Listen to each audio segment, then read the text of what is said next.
Hey everyone, welcome to Wild Breakaway alongside Tom Chorske. I'm Audra Martin. The Minnesota Wild have played their best hockey here on home ice. Tonight was no exception. In fact, it was the best game, a season best 5 goals against the visiting LA Kings. Alex Stalock, very impressive between the pipes, allowing just 1 goal. And here we are, the Minnesota Wild. They have now won 3 straight in front of their home crowd. Yeah, and the recipe seems to be coming together when everyone's contributing and chipping in, and they got off to a pretty good start in the first period. Thought they controlled the play and controlled the puck and possessed the puck, had some good offensive zone time, came out of that period with a 1-goal lead.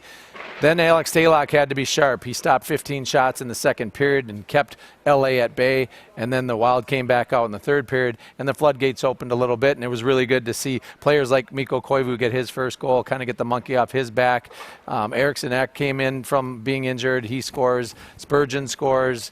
Gerald Mayhew scored. So everyone was contributing. They put together a 60-minute game. There wasn't any major lapses. The only thing that happened really was LA pushed hard in the second period, and the Wild bent, but they didn't break. Absolutely, and it's a big win here tonight. Here's a look at your final stats. 5 goals on 27 shots for Minnesota, as you mentioned, Tom.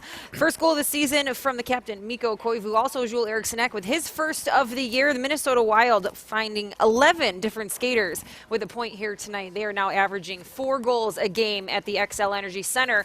The offense continues, however, to struggle on the road, and Bruce Boudreau was asked about that following this game. He's still scratching his head a bit as to why there's such a difference between his team on the road and at home.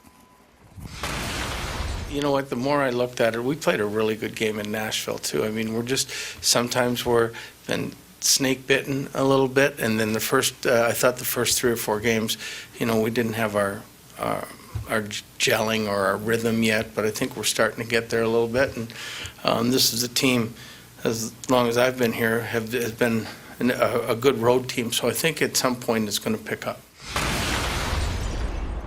So the Wild wrap up things in October with a set of back-to-back games against Central Division foes starting Tuesday night as they take on the Dallas Stars for the first time this season. Puck drops at 7:30, so join us for Wild Live starting at 7 o'clock as the Wild get ready to take on the Dallas Stars, the team with the worst offense in the league, averaging just 1.92 goals per game. So an opportunity for Minnesota to find a way to get the offense rolling away from home. Right, and the Dallas Stars must be gripping their sticks a little tight because they're expected to have some offense with guys like Jamie Benn, Tyler Seguin, and they went out inside Joe Pavelski from San Jose. Those guys are supposed to be putting up numbers, and they're not, so the team is struggling. And the Wild are now positioned after tonight's 2 points and Dallas losing in Pittsburgh to leapfrog and start getting close to some teams. So they get these 2 points on the road, and they'll start feeling like they're in the hunt. Yep, so it's 3 straight wins on home ice for the Wild, 4 straight wins over the visiting LA Kings. Now they look to continue their winning ways on Tuesday on the road against the Dallas Stars. We hope to see you then. For Tom Chorske, I'm Audra Martin. Thanks for joining us on this edition of Wild Breakaway.